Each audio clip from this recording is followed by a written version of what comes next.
garage and estate sales, so you need me with you today, right? Yes, you are the best negotiator I've ever seen. By me saying no today, I'm thinking of you. This is an old library.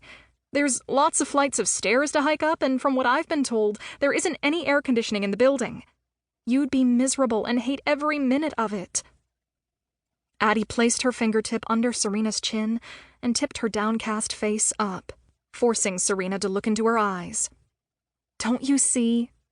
After all the times you've looked out for me, this time I'm looking out for you. Yeah, I suppose you are.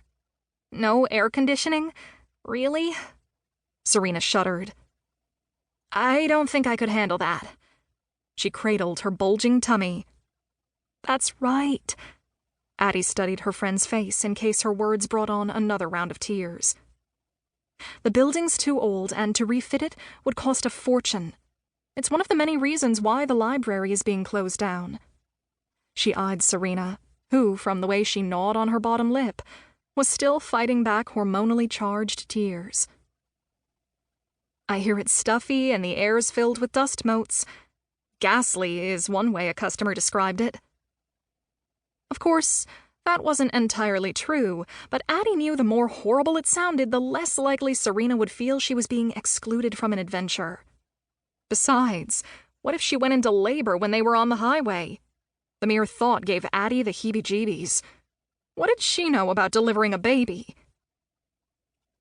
The closest she ever came to something like that was when Carolyn, her friend and Simon's sister, had her last baby in the back room of Martha Stringer's bakery. Even then, Martha had relegated Addie to keeping watch for the ambulance and told her to phone Carolyn's husband, Pete, from the front of the store. Martha helped with the delivery, not her, so she wouldn't have a clue what was expected. And you promise you'll be back tomorrow? Serena sniffled. Yes. We're not staying for the entire weekend sale, so I promise we'll be back tomorrow by noon. I still don't understand why you have to stay the night anyway. It's only about a 15-minute drive from Penn Hollow. You could be back tonight for dinner. Serena's eyes filled with hope. Addie fought her inner eye roll. They had been over this for the past 2 days. Serena's raging hormones or not, the whole conversation was becoming tiresome. But she bit her tongue. Anything she said at this point, even reminding her friend again that Page wanted to treat Addie to a mini pre-birthday excursion, wouldn't matter right now. They'd still continue to go around and round in circles. Clearly, her friend had lost all sense of recall and comprehension. She glanced at Serena's tummy and sighed, struggling to find the words that might end this tired conversation once and for all.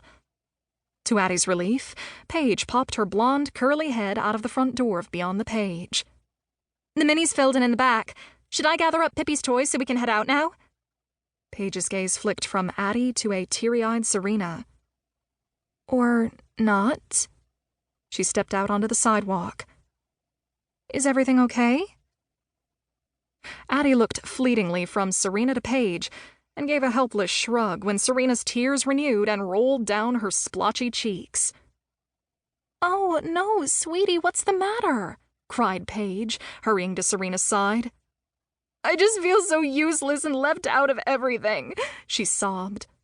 You're not either of those, and you know it. You're doing something very, very important right now.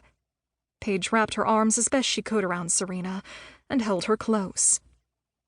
That's what Addie said, but I feel so sidelined and I hate it. It won't last forever, and you'll see. Soon enough you'll be back to being one of the 3 musketeers, Paige murmured softly. That's easy for you to say, Serena said, stiffening as she pulled away from Paige. You have a mother that takes your little girl whenever you want, plus 4 sisters that take her on holidays with them whenever they go away. I have no one. I'll be left out for the rest of my life. Serena swiped at the tears tumbling down her cheeks. Serena, that's not true. Addie stroked her friend's heaving back.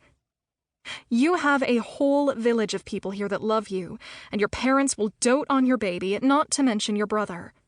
He's already such a proud uncle. Do you really think the high and mighty police chief Mark Chandler will change dirty diapers and walk the floors at night with a screaming baby?